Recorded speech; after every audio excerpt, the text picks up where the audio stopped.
Hello नमस्ते सबैजनामा तपाईँहरूलाई मेरो च्यानलमा स्वागत छ। आउनुहोस् सेयर बजार सम्बन्धी कुरा गरौँ। आज 17.01 अङ्कले घटेर नेप्सी परिसूचक 2031.55 बिन्दुमा आएर बसेको छ र 38वटा कम्पनीमा वृद्धि भएको छ भने 203वटा कम्पनी घटेको छ र 3वटा कम्पनी स्थिर छ।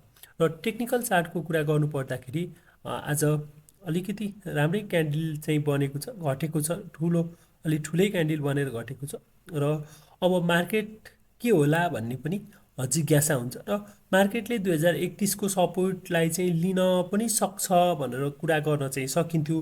तर मार्केट लगातार घटिराखेको हुँदाखेरि हामीले यो पोइन्टलाई चाहिँ सपोर्ट लिला भनेर चाहिँ अनुमान गर्न चाहिँ सकिँदैन। अलिकति मार्केट तल चाहिँ आउन सक्छ भनेर चाहिँ हामीले अनुमान गर्न सकिन्छ र यसरी लगातार घटिराखेको मार्केट करिब यो 1960कै लेभलतिर नाउला भनेर भन्न सकिँदैन। यो लेभलबाट मार्केटले फेरि पनि एउटा रियाक्ट गर्न सक्छ र अहिले मार्केटमा सबै कुराहरू मिल्दाखेरि पनि, ब्याज दर सस्तो हुँदाखेरि पनि सबै कुरा हुँदा यो मार्केट बढ्न चाहिँ सकिरहेको छैन। अलिकति नीतिगत समस्या हो कि भनेर बजारमा चर्चा चले तापनि अलिकति ठुला लगानीकर्ताहरू यसमा लगानी गर्ने डराएको हो कि भन्ने हामीले आकलन गर्न सकिन्छ। र यसरी हेर्दाखेरि मार्केटले अब 1960को लेभलमा चाहिँ आउला भनेर हामी अनुमान गर्न सकिन्छ र यो लेभलबाट मार्केट चाहिँ फर्केला भनेर हामी अनुमान चाहिँ गर्न सकिन्छ। र टेक्निकल चार्टमा चाहिँ केही इन्डिकेटरहरू लगाएर हेरौँ। इन्डिकेटरहरू लगाएर हेर्दाखेरि कस्तो देखिन्छ त मार्केटको अवस्था। आरएसआईको कुरा गरौँ। आरएसआईको कुरा गर्दाखेरि आरएसआई डाउन साइडमा चाहिँ गइरहेको छ, 45को लेभलमा छ। अहिले 45को लेभलबाट यसरी तल झर्दाखेरि मार्केट चाहिँ अलिकति घट्ने सङ्केत चाहिँ यसले चाहिँ गरिराखेको छ भनेर चाहिँ हामीले भन्न चाहिँ सकिन्छ।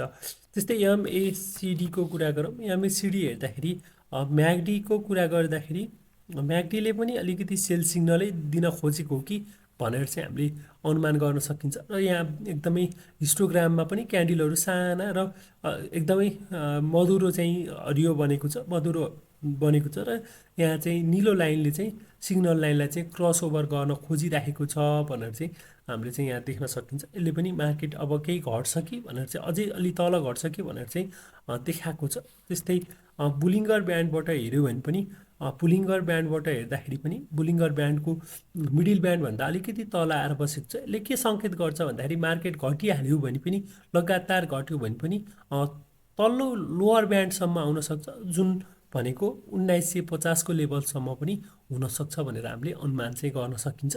र त्यस्तै सुपर ट्रेन्डबाट हेऱ्यो भने सुपर ट्रेन्डले बाई सिग्नल स्टिल भ्यालिड छ, यसमा बाई सिग्नल आइरहेको छ। र अब अर्को इन्डिकेटर लगाएर हेऱ्यो भने पनि अर्को इन्डिकेटरमा जस्तै इचिमोको क्लाउडमा हेऱ्यो भने पनि क्यान्डलहरू क्लाउडभित्र छ, जसले मार्केट घटिराखेको छ र अझै पनि घट्न सक्ने सम्भावना चाहिँ यसले चाहिँ स्टिल देखाइराखेको छ। र यहाँ मार्केट चाहिँ यो क्लाउडभन्दा मुनि पनि आउन सक्छ, जुन चाहिँ के हो, बियर हो। र यहाँबाट आयो भने अलिकति तल्लो लेभलसम्म मार्केट चाहिँ आउन सक्ने सम्भावना चाहिँ ज्यादा हुन्छ। यो लेभलसम्म चाहिँ मार्केट आउन सक्ने सम्भावना चाहिँ एकदमै प्रबल हुन्छ। र हामीले अरू सपोर्टहरू पनि लगाएर हेऱ्यो भने पनि बजारमा जस्तै यसलाई हामी प्रिबोर्ड स्ट्यान्डर्ड पोइन्ट लगाएर हेऱ्यो भने पनि यसमा चाहिँ देख्न सकिन्छ मार्केटको कहाँ आउला भनेर चाहिँ हामी अनुमान चाहिँ गर्न सकिन्छ। यो सबै इन्डिकेटरहरू यो हामीलाई आवश्यकता पर्दैन। त्यो भएको कारणले गर्दाखेरि प्रिबोर्ड लगाएर हेऱ्यो भने पनि